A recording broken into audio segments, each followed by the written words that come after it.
제가 지난달에 뉴욕에 강의를 갔었어요. 퀸즈 성당이라는 데서 강의를 했는데, 이 강의가 끝나고 이제 본당 신부님하고 사제관을 올라가는데, 따라오는데 이게 한국 사람이 안 따라오고 미국 여자가 따라오는 거예요.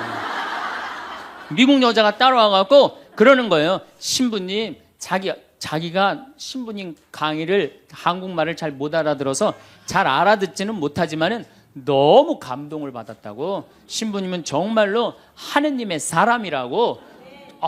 나는 듣다 내 강의를 정말로 감동받다 못한 미국 여자까지 내 강의를 감동을 받는구나.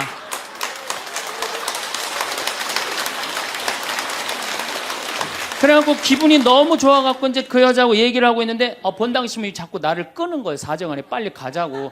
나 지금 미국 여자하고 얘기하는데 지금 본당 신부님이 내 팔을 자꾸 끄는 거예요. 한국에서 강의만 오면은 강의 오는 신부님한테 쫓아다니면서 저런다고. 난 내가 강의 잘해갖고 그런 줄 알았더니 쫓아와갖고 그냥. 내가 성당 봉사한다고 해서 모두가 나를 알아봐 줄 거라고 착각해서는 안 됩니다. 성당에서 열심히 봉사하는 우리 형제 자매님들 가운데 요셉 형제 없으면 우리 성당 쓰러져. 마리아 자매님 없으면 우리 성모에 없어져. 우리 데레사 자매 없으면 성가대 없어져. 그 말 믿지 마세요. 없어져도 성당 잘 돌아가요. 성가대에서 데레사 자매 빠져도 오히려 더 잘 돼. 그러니까 내가 그렇게 대단한 인정을 받는다고, 내가 그런 자리에 차지한다고 생각하는 그때부터 내가 불행해지기 시작하는 거예요. 제가 늘 가끔 드리는 말씀이지만은, 제가 작년 5월 달에 서울 오금동 성당에 강의 갔어요. 강의를 갔는데 그때도 막 많이 모였어요. 여러분들만큼. 그때는 베드로 얘기를 했어요.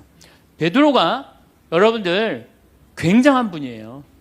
만약에 예수님한테 베드로가 없었다면 예수님이 없을 정도로 베드로는 예수님한테 절대적인 존재였어요. 막 그런 얘기를 막 하고 막 그러는데 교우들이 반응이 대단히 좋았어요. 그래갖고 이제 강의 1강의가 끝나고 쉬는 시간이 됐는데 22년생 할머니야. 머리가 하얀 할머니가 자기가 돌아가신 추기경 형님하고 동갑이라는 거예요. 근데 추기경 형님이 항상 자기하고 친한데 동창이라고 그랬다는 거예요. 추기경 형님, 김수환 추기경 형님이. 근데 자기는 그때 할머니가 88살 정도 됐던 걸로 기억이 나요. 88년 동안 살면서 이렇게 훌륭한 신부님 강의 처음 들었다는 거예요. 이야, 내가 정말로 인기가 많은가 보다. 그래갖고 할머니가 신부님 손을 한 번만 잡으면 죽어도 여한이 없다는 거예요. 이제 이 나이에. 그래서 할머니 감사합니다. 그리고 할머니 손을 잡았는데 이 할머니 하시는 말씀이, 난 오늘 우리 차동엽 신부님 손을 잡아서 죽어도 여한이 없다는 거예요. 차동엽 신부님 손을 잡아서.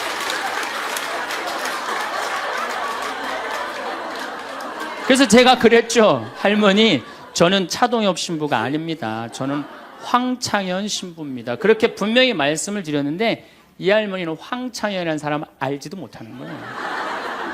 그래갖고 또 뭐 상담하고 싶다는 분들이 있어서 상담을 쭉 하고 있는데 저쪽에 있는 할머니가 안 가고 기다리고 계시더라고요. 사람들이 다 떠나는데 할머니가 또 오셨어요. 이 유명한 신부님 손 한번, 우리 차동엽 신부님 손 한번 더 잡아보자고.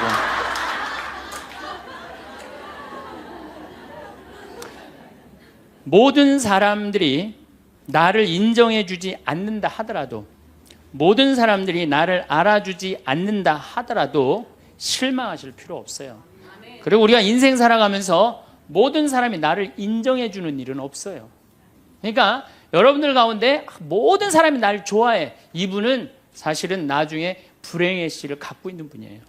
화의 씨를 갖고 있는 분이에요. 10명 중에 몇 명만 나를 좋아해도 성공해? 4명만 좋아해도 성공한 거예요. 아니, 10명 중에 1명만 나를 믿어줘도 여러분들은 실패한 인생이 아니에요. 9명은 나를 인정하지 않을 수도 있어요. 근데 가끔 나는 우리나라 연예인들을 보면 안타까워요. 연예인들 막 인기가 좋잖아요. 인기가 좋은데 막 따라다니잖아요. 막 따라다니는데 그 연예인들 따라다니는 사람들을 보면은 많이 따라다녀 500명, 1000명이야. 그러면은 국민의 5천만 명의 국민 중에 1000명 따라다니는데 그 1000명 속에서 자기가 인기가 완전히 있는 줄 아는 거예요. 완전히 그 1000명 속에서 파묻혀갖고 4999만 9천 명은 그 사람이 누군지도 모를 수 있어요. 그렇지 않아요? 여러분들 요즘 연예인들 막 때로 나와갖고 뛰어다니고 막 춤추는 거 보면 구분돼요, 안 돼요? 난 아무리 알아보려고 그래도 나도 이제 늙어가기 시작하니까 이게 누가 누군지 모르겠더라고요. 나하고 그 사람들하고 아무 상관없어. 그러나 연예인들은 그런 생각을 안 해요. 자기가 모든 사람들한테 인기가 있다고 착각을 해요. 그런데 갑자기 댓글에 그게 노래냐, 그게 춤이냐, 그게 연기냐, 이런 악성 댓글이 올라오면 그때부터 미치는 거예요. 그래갖고 그 악성 댓글을 올려봤자 내가 보기에는 정신 나간 사람이 올리거나 아니면은 자기 마음에 안 드는 사람 올리는데 많이 올려야 50명, 100명도 안 올릴 거예요. 자기를 좋아하는 연예인들은, 저 일반 대중들은 보통 한 5,000명, 10,000명 되면은 그런 악성 댓글을 올리는 사람은 10명, 20명도 안 될 거예요. 근데 그거에 스트레스를 받아갖고 그럴 필요 없다는 거예요. 그러니까 우리가 살아가면서 여러분들도 여러분들한테 막 나쁜 소리를 하는 사람은 한둘이야. 근데 그 한둘도 내가 보기엔 제정신 가진 사람은 아니다. 그러니까 모든 사람들한테 내가 인정받지 못한다고 그래서 화낼 필요는 없다. 화는 날 때 보면 작은 일로 시작해서 크게 터집니다. 되게 아무것도 아닌 일로 화를 내기 시작해서 나중에 크게 터져. 그 화나는 걸 보면은 다이너마이트 이렇게 타들어가는 거 보시죠? 도화선 싹 타들어가다가 마지막에 터질 때는 어때요? 산도 무너뜨리고 막 굴도 막 만들어내고 그러잖아요. 그러니까 우리가 화가 날 때는 그 다이너마이트 도화선에서 살살살살 탈 때 그때 꺼야 돼. 그게 끝에 가갖고 이게 터질 때까지 나를 복구 기다리고 있으면 나중에 큰일 납니다. 여러분들 처음에 집에서 불이 났을 때, 조그만 불이 났을 때 빨리 끄면은 그 다음에는 번지지도 않죠. 근데 끄지 않고 그냥 막 계속 놔두면은 나중에 불이 커지면 그땐 끄고 싶어도 꺼요, 못 꺼요?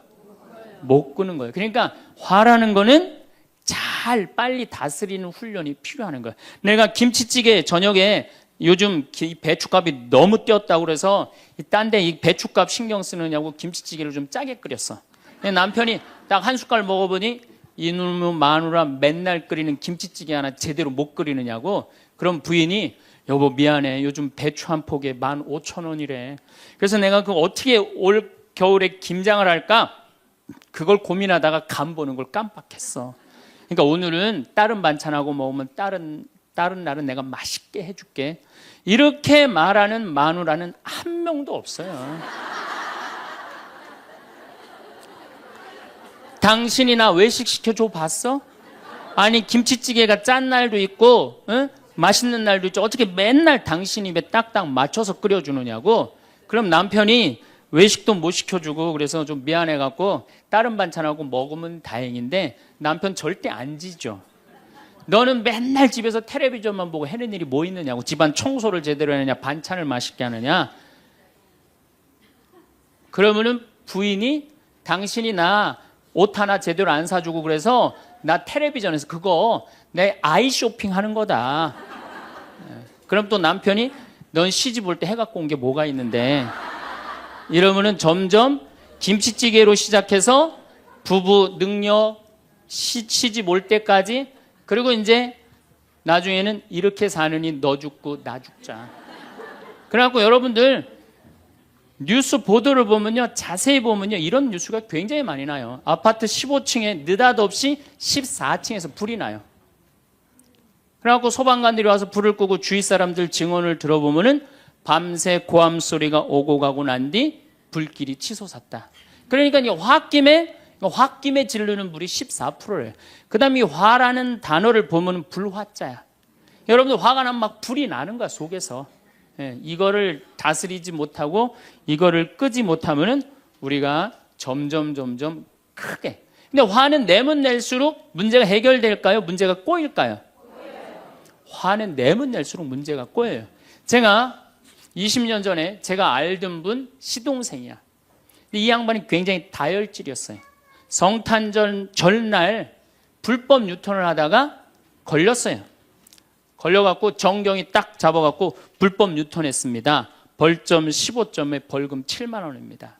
나는 안 했다. 내가 분명히 봤습니다. 이놈의 새끼 안 했다는데 왜 자꾸 그러느냐? 너 경찰서장이 누구냐? 누굽니다. 그래 마침 친구였나 봐요. 내 친구인데 너 가만히 안 놔두겠다고 귀싸대기를 때렸어요. 정경 귀싸대기를. 그랬더니 정경이 가만히 있어요. 공무집행방해로 철창에 집어넣어 버렸어요. 그래서 거기서 길길이 뛰다가 그 자리에서 뇌출혈로 죽었어요. 불법 유턴한 거 하나 때문에. 근데 우리는 그런 일들 참 많아. 옛날에도 공중전화 오래 한다고 그런 사건도 있었죠.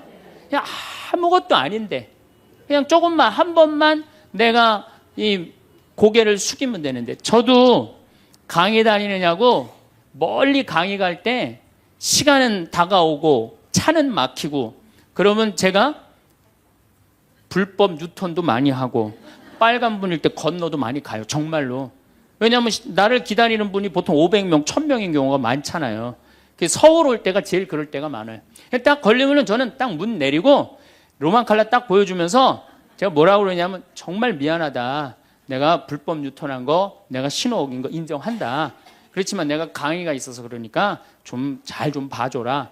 그런 경찰들이 대부분은요, 침 뱉은 거, 안전벨트 안 한 거, 벌점 없는 걸로 끊어주지 굳이 그거 벌점 매기면서 끊어주는 경찰 없어요. 인생 살아가면서 고개를 한 번만 숙이면은 문제가 해결될 때가 너무 많아요. 근데 그 한 번을 숙이는 게 우리가 안 될 때가 참 많아요. 가끔 잘 하다가도 어느 날 안 숙여지는 날이 있죠. 그거를 숙이는 것을 훈련이 된 사람이 성숙한 사람이에요. 그 사람이 정말로 어디다 내놔도 그 사람 문제 없이 살 사람이에요. 화날 때마다 그냥 막 집어 던지고 막 그러는 사람 주위에 친구 하나도 없어지죠. 만약에 우리가 인생 살아가면서 이 화만 안 내도 우리 인생이 굉장히 평탄할 것 같아요. 근데 가끔 잘 참다가도 그냥 갑자기 한번 화가 나면은 막 모든 게 막 뒤죽박죽 되시지 않으세요? 저는 이 한국 사회를 보면은 화로 꽉 찬 것 같아.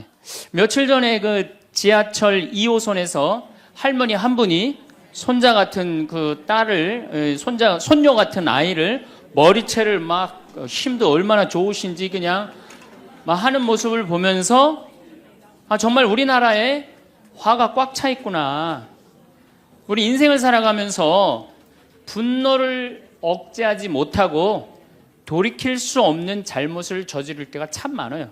그래서 이 화를 잘 다스린다는 게 굉장히 중요한 것 같아요. 그럼 여러분 언제 화가 나요? 화가 나는 건 언제 화가 나냐면 무시당할 때. 남편이 시댁 식구들 앞에서 아니면 성당 모임에서 우리 마누라는 할 줄 아는 게 아무것도 없다.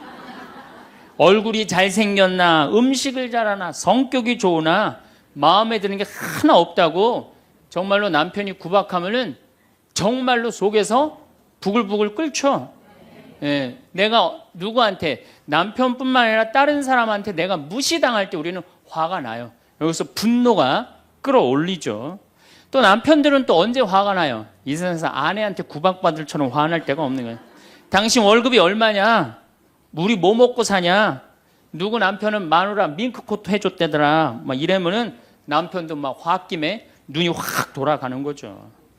여러분들도 남편, 아내 말고 또 누구한테 화날 때, 누구한테 무시당할 때 화가 나느냐면은 자식한테 무시당할 때 화나는 거예요. 더욱이 기가 막힌 거는 5살, 6살짜리한테 무시당하면요 막 끌어올라요. 여러분들 5살, 6살짜리가 막 엄마 말 안 듣고 살살 거짓말 시키면 화나요, 안 나요? 뻔히 이놈이 거짓말하는 거 아는데도 살살 거짓말 시키면 엄마는 막 화가 나요. 그래갖고 엄마가 막 자백하라고 그러죠. 너 이게 거짓말 아니냐고. 그럼 애는 끝까지 감춰요. 그럼 엄마는 그거 감추는 게 화가 나갖고 애를 막 두들겨 패죠. 근데 사실은 여러분들 그 아이들한테 화나는 거는 애가 문제가 있어서 여러분들 마음 안에 화가 꽉 차 있어서 그래요. 아니 그 5살, 6살짜리가 거짓말하면 얼마나 하겠어요. 그리고 자기가 잘못하면은 거짓말하는 건 인간의 본능이에요. 여러분들 국회의원들 청문회 볼 때 보면 거짓말 해야 안 해요? 장관 후보자들 청문회 할 때 보면 거짓말 해야 안 해요? 아니 그렇게 대단한 자리에 올라간 사람도 거짓말 하는데 5살, 6살짜리가 거짓말한다고 그게 화가 나갖고 두들겨 패고 그러면 안 되죠. 그리고 뻔히 얘가 거짓말하는 거 알면서도 확인한다고 계속 자백해라, 이 진실을 말해라. 내가 보니까 거짓말하는 애가 나쁜 게 아니라 그렇게 몰아채는 엄마가 훨씬 나쁜 거예요. 그래갖고 마음 안에 뭐가 있느냐면은 너 한 번만 걸리기만 해봐라. 내가 가만히 두나 봐라. 그래갖고 한 번 걸리면은 한 번만 걸리기만 해봐라라고 95%의 엄마가 별론데요, 자식들한테. 그리고 걸리면은 두들겨 패는 엄마가 한 50%가 두들겨 팬대요. 어렸을 때 자식들한테. 이게 문제죠. 예. 또 누구 때문에 화가 나요, 여러분들? 죽지도 않는 시어머니 때문에 열받잖아요. 그냥 막 90, 100살이 됐는데도 그냥 안 죽고 그냥 건강하고 배고프다고 그러고 밥 내놓으라고 그러고. 또 우리 또 할머니들은 누구 때문에 화나요? 내 마음 몰라주는 며느리 때문에. 그러니까 사실은 화는 어디서 가장 많이 나느냐면 가정 안에서 가장 많이 나는 것 같아요. 다른 데보다는 가정 안에서 자식 때문에, 남편 때문에, 부모 때문에, 아니면 며느리 때문에 화가 나는 거죠. 또 우리가 언제 화가 나요? 식구 가운데 자기만 손해보고 희생한다고 생각할 때 화나요, 안 나요? 오빠는 대학 보내고 나는 고등학교밖에 안 보냈어. 그럼 부모님한테 막 화가 나요, 안 나요? 나죠? 성당에서도 화날 때가 언제예요? 나는 성모에서 맨날 부엌에서 그냥 겉절이 김치 담그고 그냥 맨날 하는데 그냥 반찬 다 만들어갖고 내놓으면은 생전 성당에도 안 보이던 여자가 그냥 싹 여우같이 차려입고 와갖고 그거 딱 차려놓은 거 딱 들고 신부님 앞에 딱 가서 거기서 그냥 헤거리고 그거 주워 먹은 거 보면은 이 식당에서 나는 그냥 완전히 그냥 식순이로 그냥 하다가 그냥 그거 보면 화 나요, 안 나요? 나죠? 내가 손해본다고 생각할 때 화가 나는 거예요. 성당 공동체에서 제일 미치는 건 뭐냐면은 누군가 자기를 비난하고 다니고 있어. 근데 그 사람이 누군지를 모르겠어. 나를 두고 분명 욕을 하는데 그럴 때 화가 나요, 안 나요? 날 때 많죠. 열받는 분 계신가 보다. 내가 시집 가서 내 시동생 어버 키우고 대학 보내고 장가 보내고 시누이도 그렇게 시집 다 내보냈어. 그래갖고 정말로 똥구멍이 찢어지게 가난한 집에 이 집에 와갖고 정말 다 이렇게 하고 다 먹고 살 만큼 해놨어. 그런데 환갑이 됐어. 그래갖고 야, 내가 시집 와갖고 그렇게 잘해줬는데 내 환갑 때 다이아 반지를 해갖고 올 것이냐, 유럽 여행 티켓을 갖고 오실 것이냐 기다리고 있는데 시동생 시누이들이 딱 환갑 때 왔는데 10만 원 봉투에 딱 넣어갖고 왔어. 그거 보면 열 받아요, 열 안 받아요? 열 무지하게 받죠. 네. 그래갖고 내가 너희들하고 인간관계를 갖나 봐라. 그리고 인간관계 끊고 사는 사람들도 많아요. 해준 게 돌아오지 않을 때. 그렇죠? 내가 잘해줬는데 돌아오지 않을 때. 근데 우린 살아가면서 여러분들 이제까지 은혜 받은 만큼 다른 사람한테 은혜 갚으셨어요?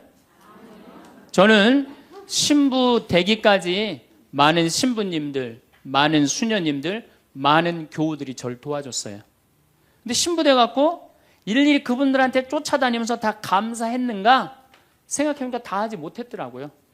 나도 다 감사하지 못했는데 내가 그 감사를 받지 못한다고 화낼 필요는 없지 않는가, 그런 생각이 들어요. 제가 신학교 다닐 때 우리 학장 신부님이, 돌아가신 배문환 신부님이 영성훈화 할 때 아주 이해하지 못하는 훈화를 꼭 하셨어요. 여러분들은 본당 신부가 돼갖고 교우의 40%만 지지를 받아도 여러분들은 성공하는 신부입니다. 근데 전 신학생 때 이해가 안 갔어요. 신학생 때 왜 이해가 안 갔느냐면은, 내가 신학생 때 인기가 얼마나 좋았느냐면은 막 방학 때 가면은 주일학교 애들이 막 매달려갖고 길을 못 갔어요. 지금이야 뭐 이상한 세상이 돼갖고 그러지 못하지만은 25년 전만 해도 애들이 신학생들을 얼마나 매달리고 좋아했어요. 초등학교 애들이. 중고등학교 애들은 내가 방학 끝나고 신학교 돌아가면은 애인 군대 보내는 것처럼 그렇게 섭섭하고 편지 보낸다고 그러고 학사님 보고 싶다고 그러고. 본당에서 아줌마들은 나보면 죽어. 좋아서. 그런데 신부가 돼갖고 교우의 40%가 나를 지지해 주지 않는다? 신학생 때도 인기가 이 정도라면 본당 신부 돼갖고 인기가 더 높을 거 아니에요. 그래서 신학교 그 영성 문화를 이해를 못했어요. 근데 막상 제가 신부가 되고 보니 교우의 40% 지지받는 거는요, 하늘의 별 따기보다도 어렵더라고요. 왜냐하면은 우리나라 지금 통계적으로 미사 참여율이 25% 나와요. 그러니까 정말로 그 신부님이 지지받는 신부님이다. 제대로 40% 지지받는 신부님이다. 그러면은 교우의 40%는 미사 참여율 나와야 될 거 아니에요. 그러니까 교우가 1000명이라면 400명은 나와야 될 거 아니에요. 2000명이라면 800명이라면 나와야 되는데 2000명 중에 800명 나오는 본당은 없어요. 2000명이라면 한 500명 정도, 600명 정도 나와요. 많이 나와요. 우리나라 평균적으로. 그러니까 40% 지지받는다는 게 어려워. 예수님은 나 환자 10명 고쳐줬는데 몇 명 돌아왔죠? 1명 돌아왔어요. 그러니까 여러분들 주위에 있는 사람들 10명한테 잘해줬어. 10명한테 잘해줬는데 9명이 돌아오지 않는다고 해서 섭섭할 필요가 없다는 얘기죠. 그러니까 1명이라도 돌아오면은 다행인 거예요. 그러니까 모든 사람들한테 인정받는 일이 쉬운 일이 아니다. 많은 사람들 화나는 경우가 어떤 경우가 여러분들 화가 많으냐면 자기가 완전한 사람이라고 생각할 때, 자기 판단이 옳다고 생각할 때, 그걸 옳다고 믿을 때 화가 나요. 많은 분들이 어떤 경우가 있느냐면은 내가 관상 좀 볼 줄 아는데 그 사람 틀렸어. 아니면 내가 관상 좀 볼 줄 아는데 그 사람 진짜 괜찮은 사람이야. 이 중에 관상 못 보는 사람 어디 있어? 50년, 60년 살으면은 딱 보면 다 알지. 그렇죠? 그런데 그게 맞는 경우도 있고 틀리는 경우도 참 많아요. 근데 우리는 어떤 착각을 갖고 있냐면 내가 적어도 판단하는 건 맞다고 생각해요. 다 여기 저를 포함해서 여러분들 모두가 그런 생각을 해요. 근데 그게 허물어졌을 때 화가 나는 거예요. 그게 허물어졌을 때. 제가 2년 전에 평화방송에 강의를 한 2달 정도 했어요. 많이 한 것도 아니에요. 2달. 그런데 정말로 인기가 대단하더라고. 막 전화가 얼마나 오는지. 특히 천주교 교우들은 의외로 전화를 안 하더라고. 개신교 성도들이 얼마나 전화를 많이 하는지 몰라요. 신부님 너무너무 설교 좋다고. 예. 천주교 교우들은 왜 전화하느냐 하면은 천주교 교우들은 원래 입이 무겁잖아요.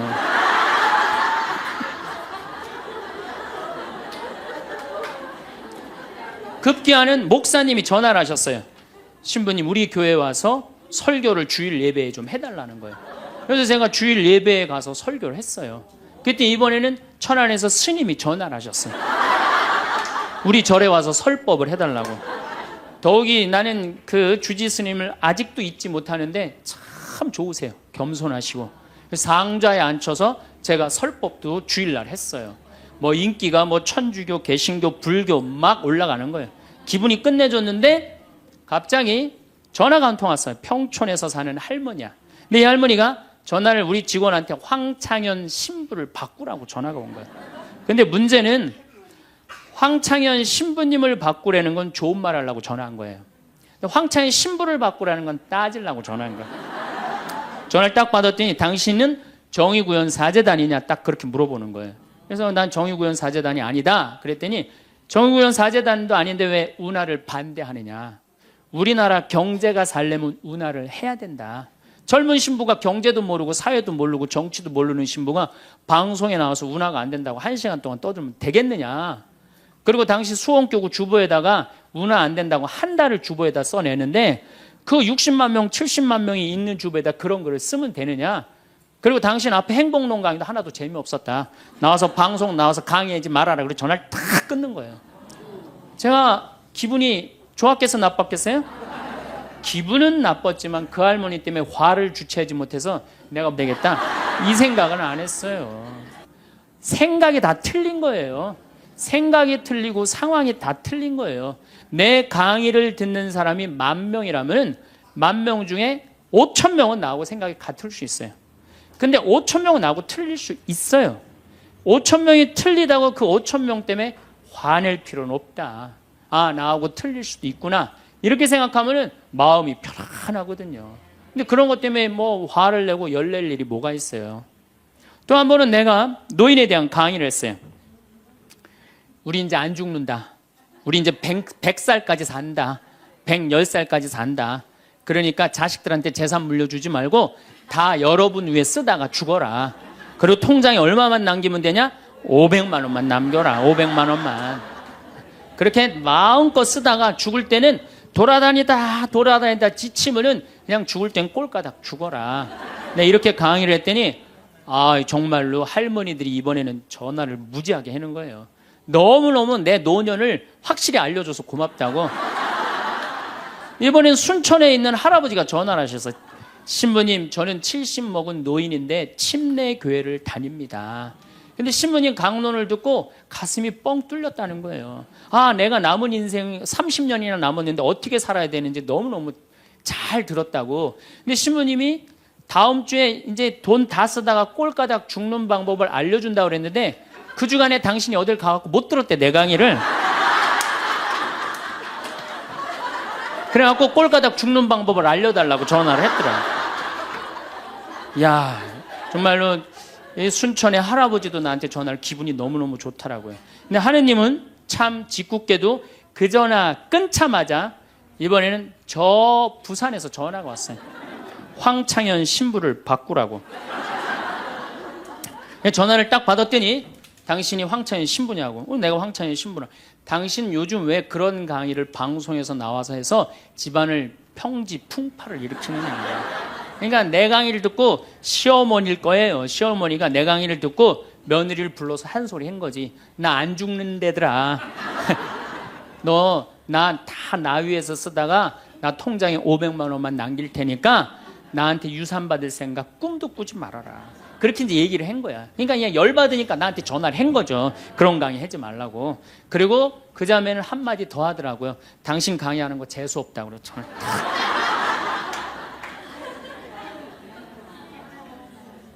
내가 그 전화를 받고 기분이 좋았겠어요? 나빴겠어요? 기분은 나빴지만 내가 화가 나고 내 감정을 주체할 정도는 아니었어요. 왜? 상황이 틀리니까. 얼마든지 내가 공격받을 수 있는 얘기를 한 거니까. 그런 다른 의견이 있을 수 있는 거예요. 그걸 일일이 다 대응하려고 그러면요, 나중에 내가 어떻게 될 것 같아요? 미쳐요. 미쳐요. 제가 17년 전, 벌써 18년 전이네요. 철산성당이라는 경기도 광명 보좌신부를 했어요. 보좌신부를 했는데 거긴 교우가 14,000명이야. 14,000명. 예비자 교리반을 딱 맡았는데 100명이 딱 있는 거예요. 새로 신부는 됐지. 그냥 교리교환을 신학교 때 얼마나 공부를 열심히 하고 준비를 열심히 했어요. 100명이 있으니까 기분이 너무 좋더라고요. 그래서 그냥 교리를 그냥 얼마나 열심히 했는지 몰라요. 근데 한 달이 지났는데 늘어나도 전찬을 판국에 이게 줄어들기 시작하는 거예요. 90명으로 줄어드는 거예요. 2달이 지났는데 80명으로 줄어드는 거예요. 3달이 지났는데 진짜 딱 반토막이 나더라고. 50명으로. 그랬더니 봉사자들이 맥주하고 안주를 사갖고 와서 나를 위로해 주는 거예요. 신부님, 실망하지 말아라. 원래 교리반이 이렇게 어중이 떠중이 다 떠나고 이렇게 오리지널만 3개월 지나면 딱 남는다. 그리고 실망하지 말으셔야 되는 이유가 수녀님 반은 더 떨어졌다. 그러니까 실망하지 말아라. 그때 제가 뭐라고 그랬냐면, 여러분들은 요한복음 6장도 읽어보지 않았느냐. 요한복음 6장에 무슨 얘기가 나오는? 예수님이 5,000명 먹인 기적 얘기가 나와요. 근데 요한복음 4장에 보면 예수님이 죽어가는 고간의 아들을 살려요. 그냥 예수님 활동하자마자 첫 기적은, 요한복음에서 첫 기적은 가나에 술 많게 하는 기적이고, 두 번째 기적이 뭐냐면은 죽어가는 고간의 아들을 살리는 거예요. 그럼 죽어가는 고간의 아들을 여러분들 본당 신부가 새로 발령받아 와서 내 아들이 암으로 막 죽어가. 근데 신부님이 가정방문 와갖고 내가 안수기도 한번 해볼게. 그래갖고 안수기도를 해줬는데 암으로 막 죽어가려고 그러는 아들이 살아났어. 그럼 그 신부님 인기가 본당에서 어떨 것 같아요? 성당 안 나오던 교우들도 그 신부님 구경하러 다 나올 거, 미사 참례. 예수님 엄청나게 따라다녔어요. 그런데 요한복음 5장에 보면 예수님이 38년 동안 벳자다 연못에서 누워있던 사람을 지나가다가 측은한 마음이 들어서 일으켜 세워요. 근데 신부님 우리 시어머니는 중풍으로 38년 동안 누워 있었다고. 그럼 내가 또 한번 안수기도 해볼게. 가서 안수기도 했는데 시어머니가 38년 만에 일어났어. 그럼 본당 신부님 인기는 하늘을 찌르는 게 아니라 하늘을 뚫고 올라갈 거예요. 그 정도로 예수님 인기가 그렇게 좋았어요. 그래갖고 이 사람들이 예루살렘에서 예수님이 그런 기적을 하셨는데 예수님을 갈릴레아 호수까지 몇 명이 따라가느냐 하면 5천 명이 따라갑니다. 자기네들 스스로 제자라고 그러면서 5천 명이 따라가요. 5천 명이 따라가는데 보니까 3일 동안 이 사람이 밥을 못 먹어. 그러니까 예수님이 빵 5개, 물고기 2마리로 5천 명을 먹여요. 그러니까 당시 유대인들이 뭐라고 그러냐면 우리가 드디어 기다리던 왕이 왔다. 왕으로 억지로라도 모시자. 그래요. 그러니까 예수님이 딱 사라졌다가 저녁에 딱 나타나는데 갈릴레아 호수에 나타나는데 성서에 25에서 30 스타디온 정도 배가 떨어져 있었다고 그랬어요. 그럼 완 스타디온은 얼마냐? 한 200m 정도를 완 스타디온, 한 스타디온이라고. 여러분들 스타디온이 어디서 온 말이에요? 스타디움 한 바퀴를 돌고 있습니다. 그러잖아요. 그 스타디움이 성서에서 나오는 스타디온에서 나온 얘기예요. 그러니까 한 스타디온은 한 200m 정도 되는 거예요. 그걸 30 스타디온을 걸었다면은 얼마를 걸은 거냐면은 6km를 걸은 거, 무리를 쫙. 미치는 거죠. 사람이 무리를 걸은 거를 보면 미치지 않아요? 만약에 여러분들 내가 강의한다고 저 뒤에서 걸어서 안 들어오고 공중부양으로 떠서 쫙 들어온다고 생각을 해봐. 강의할 필요 있어요, 없어요? 잠깐 떴다가 그냥 쫙 나가면 그걸로 끝이지. 그러니까 당시의 유대인들은 예수님한테 완전히 반한 거예요. 근데 다음날 예수님이 이상한 말을 해요. 참으로 확 끼얹어요. 내가 진실로 진실로 너희에게 말한다. 너희가 사람의 아들의 살을 먹지 않고 그의 피를 마시지 않으면 너희는 생명을 얻지 못한다. 그러나 내 살을 먹고 내 피를 마시는 사람은 영원한 생명을 얻고 나도 마지막 날에 그를 다시 살릴 것이다. 내 살은 참된 양식이고 내 피는 참된 음료다. 군중들이 눈이 동그래요. 여러분들은 살 먹고 피 먹는 얘기 하도 많이 들어서 안 이상하죠? 그런데 다른 종교인들이 우린 예수님 살 먹어, 예수님 피 마셔 그러면은 어떻게 생각할 것 같아요? 식인종 아니면 드라큘라 둘 중에 하나예요. 예수님 피 먹는 거면. 그러니까 당시의 유대인들이 뭐라고 그러냐면 이 말씀은 듣기가 너무 거북하다. 누가 듣고 있을 수 있겠는가? 그러니까 그러면서 떠나요. 그러니까 예수님이 당신의 말씀을 두고 투덜거리는 것을 속으로 아시고 그들에게 이르셨다. 이 말이 너희 귀에 거슬리느냐? 그리고 성서에 이렇게 우리에게 말합니다. 이 일이 일어난 뒤로 제자들 가운데 많은 사람이 되돌아가고 더 이상 예수님과 함께 다니지 않았다. 다 떠나간 거예요. 말을 알아듣기 너무 어렵다고. 그러니까 이제 예수님이 이제 딱 12명 딱 남아있는 거, 어떤 무식한 어부 12이 눈을 동그랗게 뜨고 예수님을 쳐다보는 거예요. 그러니까 예수님이 이때 뭐라고 그러냐면은 너희도 떠나고 싶으냐. 그러니까 이 12마저 떠나면 예수님 완전히 낙동강 오리알 되는 거예요.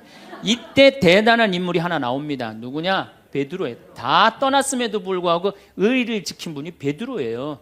당신은 영원한 생명을 주시는 말씀을 가지고 있는데 우리가 어디를 갑니까? 그리고 예수님은 이 12하고만 다니세요. 그리고 요한복음 6장 다음에 7장에는 뭐라고 써 있느냐면은 이들이 예수님을 죽이려 함으로 예수님은 더 이상 공식적으로 돌아다니지 않고 몰래 숨어서 갈릴레아만 다니셨다고 그래요. 그러니까 이 12하고만 그냥 돌아다닌 거 죽이려고 그러니까 피해서. 그러니까 예수님 그렇게 죽어가는 고간 아들 살리고 38년 동안 배짜다 연못에 누워있던 사람 살리고 5천 명 먹이고 생 난리를 쳐갖고 막 5천 명이 따라다니다가 결국은 몇 명 건졌느냐? 12명 건진 거예요. 여러분들 5천 명 중에 12명 건진 예수님이 나요? 100명 중에 50명 건진 제가 나요? 누가 나요? 내가 낫지 않아요?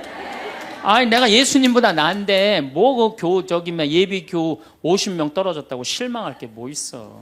나는 가끔 한심한 레조 단장들이 있어요. 신부님 우리 단원이 10명인데 오늘 2명밖에 안 나왔습니다. 그래서 둘이서 울면서 개응을 했습니다.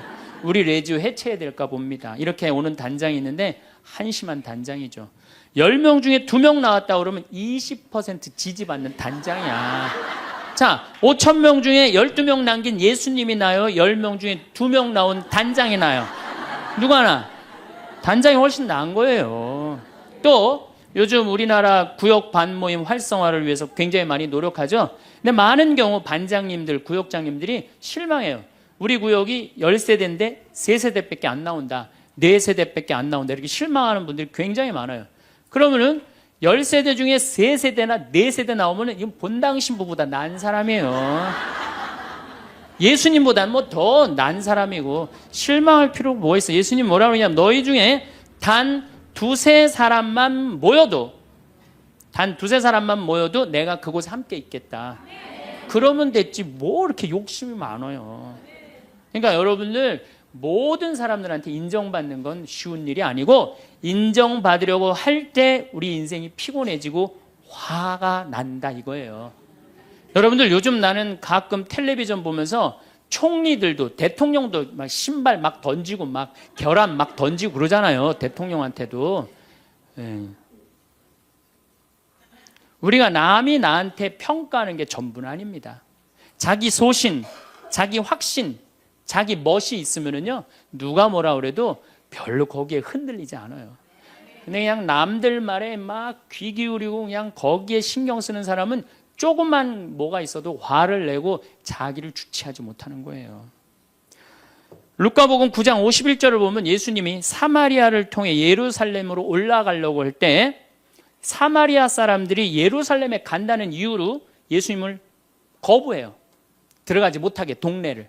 그 동네로 지나가면 지름길로 갈 수 있는데 그러니까 야고보하고 요한이 열받아갖고 뭐라 그러냐면 하늘에서 불을 내려다가 살러버릴까요? 얼마나 열받았으면은 하늘에서 불을 내려다가 살러버릴까요? 그래요. 근데 예수님은 이 둘을 꾸짖고 돌아가세요. 아, 예수님도 돌아가는데 우리가 화가 난다고 그냥 열지르는 사람마다 전부 다 정면 돌파할 필요는 뭐가 있어요? 그렇지 않겠어요? 우리도 예수님처럼 돌아갈 상황이 되면 돌아갈 줄 알아야 됩니다.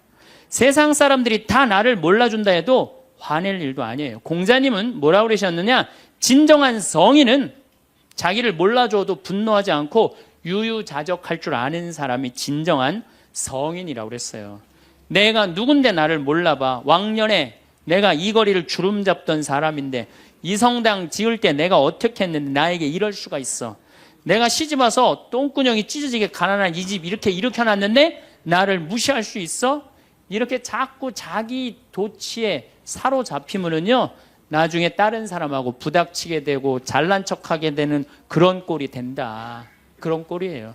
여러분들 반대로 모두를 사랑할 수 있어요? 내가 모든 사람들한테 사랑받을 수도 없지만은 반대로 사랑할 수 있느냐? 다 사랑할 수 있어요? 쉽지 않죠? 내가 본당 신부 해보니까 다 사랑하는 사람이 있긴 있더라고요. 누가 다 사랑하느냐면 머리에 꽃 꽂은 여자가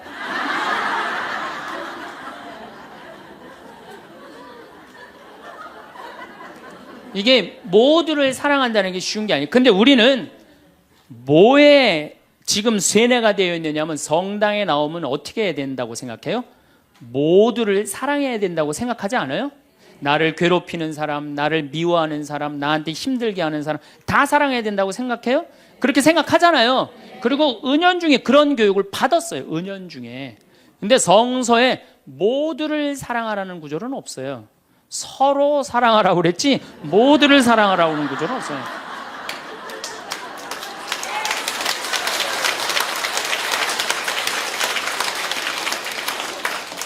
그러면은 이 모두를 사랑하는 게 얼마나 어려우느냐 요 얘기만 하고 다음 시간에 얘기하도록 하겠습니다. 사람은요 동그란 사람이 있고 네모난 사람이 있고 세모난 사람이 있고 별난 사람이 있어요. 그렇죠? 근데 꼭 사람 중에 삐죽한 사람이 있어요. 삐죽한 사람. 말 한마디라도 꼭 아프게 하는 사람이 있어요. 그래갖고 내가 이제 마음 먹고 파마를 싹 했단 말이야. 마음 먹고.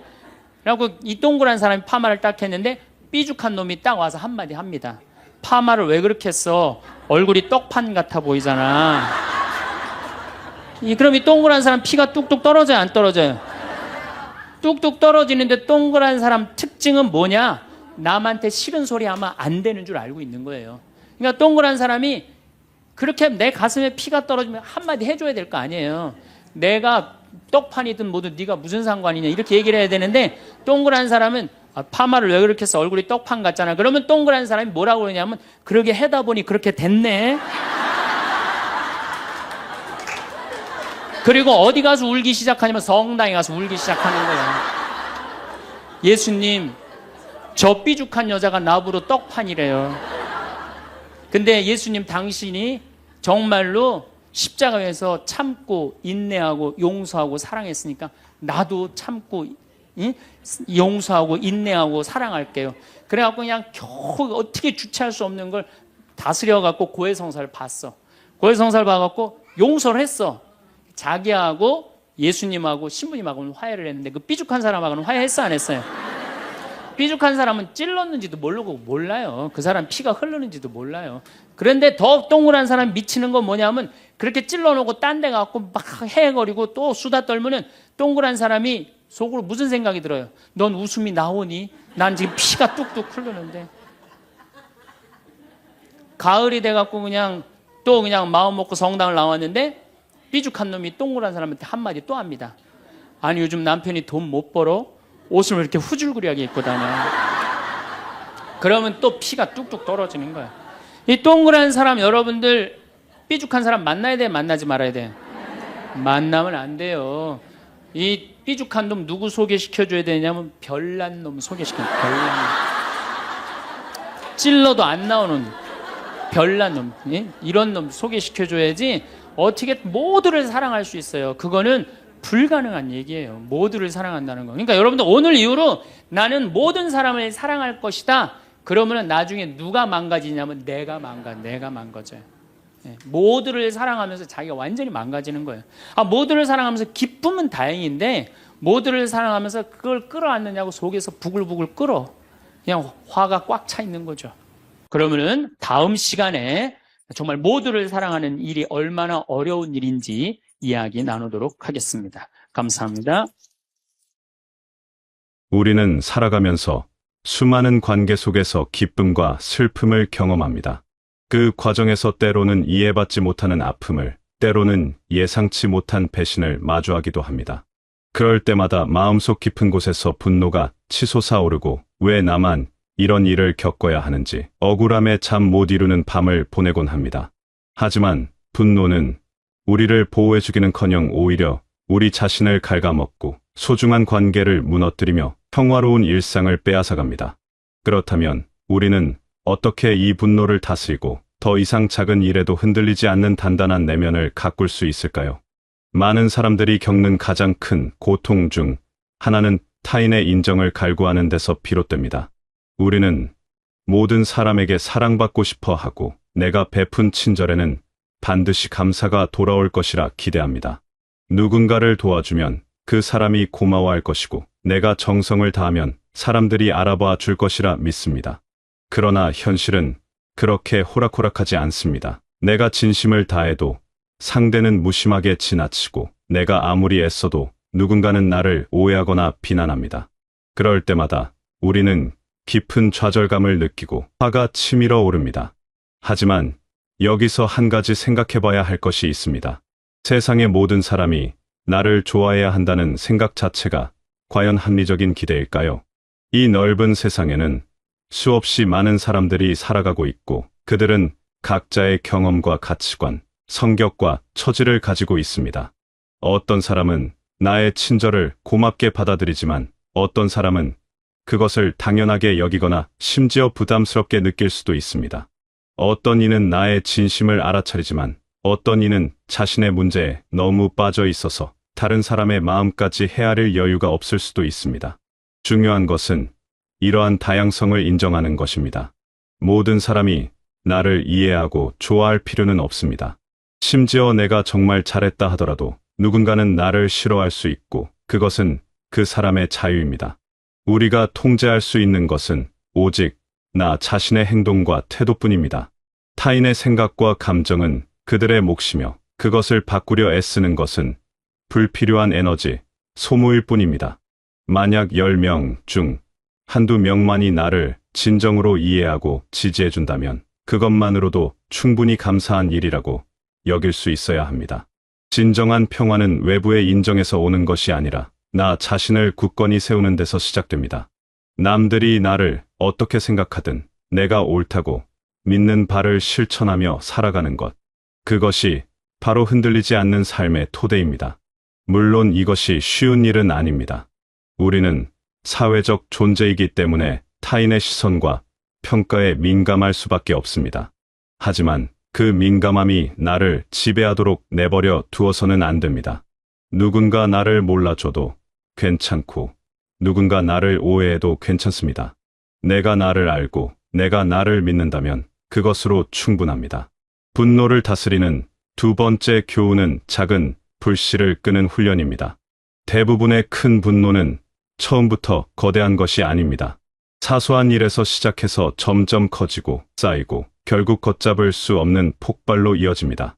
누군가 나에게 무례하게 말했을 때, 약속을 어겼을 때, 내 마음을 몰라줄 때, 우리는 그 순간 작은 불편함을 느낍니다. 그런데 그 불편함을 그냥 넘기지 못하고 계속 곱씹으면서 점점 더 화를 키워갑니다. 그랬을 때 이렇게 말했어야 했는데 나는 왜 그냥 참았을까? 다음에 만나면 꼭 한마디 해줘야지. 이런 생각들이 머릿속을 맴돌면서 분노는 점점 더 커지고 어느새 나는 그 감정에 완전히 사로잡혀 버립니다. 문제는 이렇게 커진 분노가 아무것도 해결해주지 못한다는 것입니다. 오히려 상황을 더 악화시킬 뿐입니다. 화를 내면 상대방은 방어적이 되고 관계는 더욱 꼬이고 내 마음은 더욱 상합니다. 결국 아무도 행복하지 않은 결과만 남게 됩니다. 그렇기 때문에 분노를 다스리는 가장 효과적인 방법은 그것이 작을 때, 아직 불씨 정도일 때 바로 끄는 것입니다. 누군가 나에게 불쾌한 말을 했다면 그 순간 그것을 크게 받아들이지 않고 흘려보내는 연습을 해야 합니다.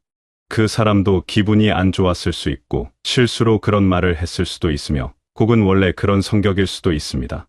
어떤 경우든 그것을 나에 대한 공격으로 받아들이고 반격할 준비를 하는 대신 그냥 그럴 수 있다고 여기고 넘어가는 것입니다.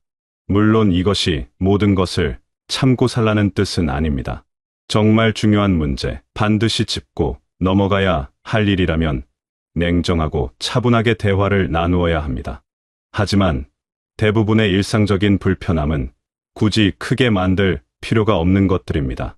작은 실수, 사소한 오해, 별것 아닌 말실수들을 일일이 문제 삼다 보면 삶은 전쟁터가 되어버립니다. 여러분의 소중한 에너지를 그런 것들에 낭비하지 마십시오.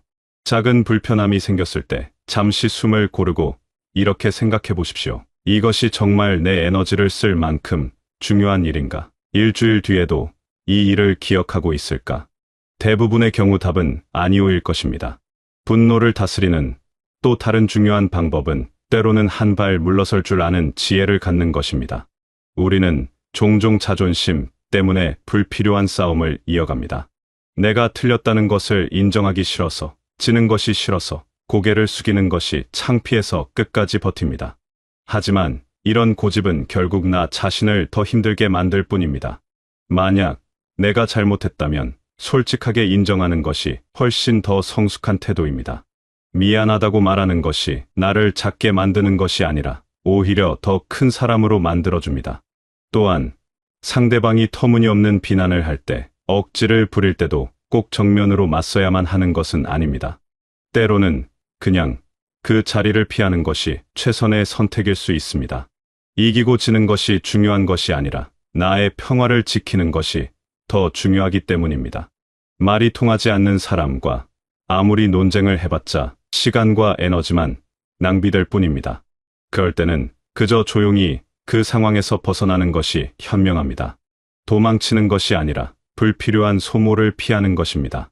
진정한 용기는 싸우는 것이 아니라 싸우지 않아도 될 때를 아는 것입니다. 마지막으로 모든 사람을 사랑해야 한다는 강박에서 벗어나야 합니다.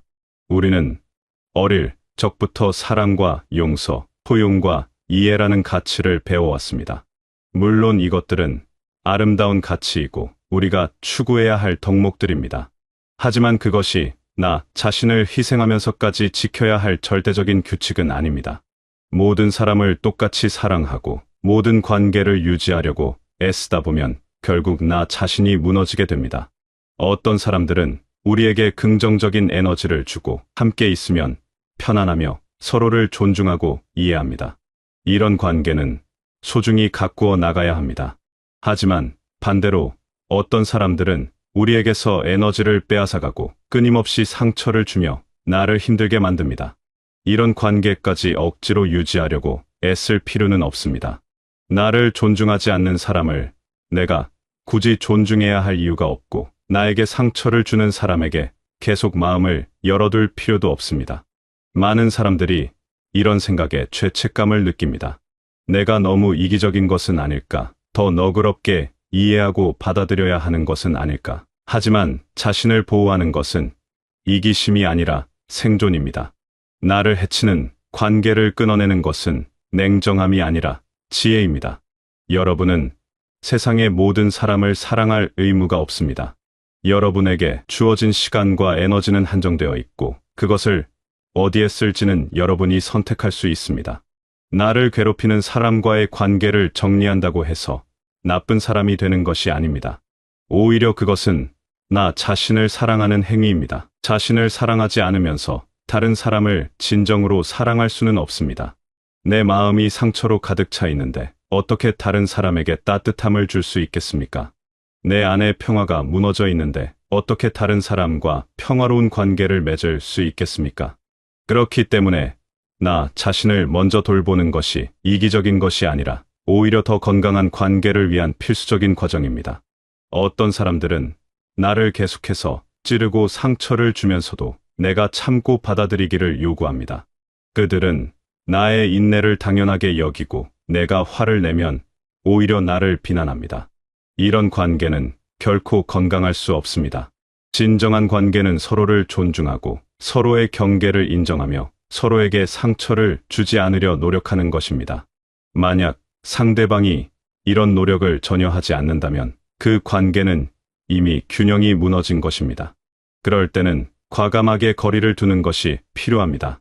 거리를 둔다는 것이 반드시 완전히 관계를 끊는다는 의미는 아닙니다. 때로는 물리적으로 멀어지는 것, 만나는 횟수를 줄이는 것, 깊은 이야기를 나누지 않는 것만으로도 충분합니다. 중요한 것은 그 사람이 더 이상 나에게 상처를 줄 수 없도록 적절한 경계를 설정하는 것입니다. 이것은 상대방을 미워하거나 복수하는 것이 아니라 단지 나 자신을 보호하는 것입니다. 여러분에게는 그럴 권리가 있습니다. 분노를 다스리고 흔들리지 않는 삶을 산다는 것은 결국 나 자신에 대한 확신을 갖는 것입니다. 모든 사람에게 인정받지 못해도 괜찮고 모든 사람과 좋은 관계를 유지하지 못해도 괜찮으며 때로는 화를 내지 않고 조용히 물러서는 것도 괜찮다는 것을 아는 것입니다. 세상은 원래 복잡하고 사람들은 제각각 다르며 모든 것을 내 뜻대로 할 수 없습니다. 이것을 받아들이는 순간 마음이 훨씬 가벼워집니다. 여러분은 이미 충분히 잘하고 있습니다. 때로 실수하고 때로 화를 내고 때로 관계가 어긋나도 괜찮습니다.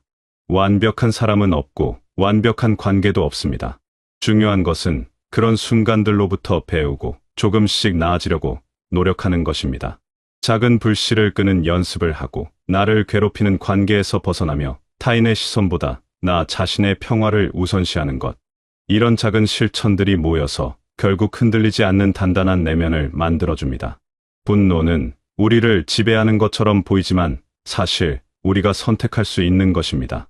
화를 낼 것인가 말 것인가, 작은 일을 크게 만들 것인가 말 것인가, 새로운 관계를 계속 유지할 것인가 말 것인가. 이 모든 것은 여러분의 선택입니다. 그리고 여러분은 현명한 선택을 할 수 있는 힘을 가지고 있습니다. 그 힘을 믿으십시오. 여러분 안에는 이미 평화가 있고 지혜가 있으며 흔들리지 않을 수 있는 단단함이 있습니다. 다만 그것을 발견하고 키워나가는 과정이 필요할 뿐입니다. 이 여정이 때로는 외롭고 힘들 수도 있습니다. 모든 사람을 사랑하지 않아도 된다는 것을 받아들이는 것, 나를 괴롭히는 사람과 거리를 두는 것, 작은 일에 분노하지 않는 것. 이 모든 것이 처음에는 어색하고 불편할 수 있습니다. 하지만 그 불편함을 견디고 나면 여러분은 전에 없던 자유를 경험하게 될 것입니다. 더 이상 타인의 평가에 흔들리지 않는 자유, 불필요한 분노에서 벗어나는 자유, 나를 해치는 관계로부터 자유로워지는 것. 그것이 바로 진정으로 평화로운 삶입니다. 여러분의 마음에 평화가 깃들고 더 이상 작은 일에도 흔들리지 않는 단단한 내면을 가꾸어 나가시길 바랍니다. 모든 사람에게 사랑받으려 애쓰지 말고 나를 진정으로 소중히 여기는 사람들과 깊은 관계를 맺으시길 바랍니다. 작은 불씨가 큰 불이 되기 전에 지혜롭게 끄고 때로는 한 발 물러서는 용기를 가지시길 바랍니다. 그렇게 하루하루 조금씩 나아가다 보면 어느새 여러분은 훨씬 더 평온하고 행복한 삶을 살고 계실 것입니다. 여러분은 이미 그럴 자격이 충분하며 그렇게 살아갈 힘도 가지고 있습니다. 부디 그 힘을 믿고 여러분 자신을 사랑하며 평화로운 나날을 만들어 가시길 바라겠습니다. 길 바라겠습니다. 길 바라겠습니다. 길 바라겠습니다. 길 바라겠습니다.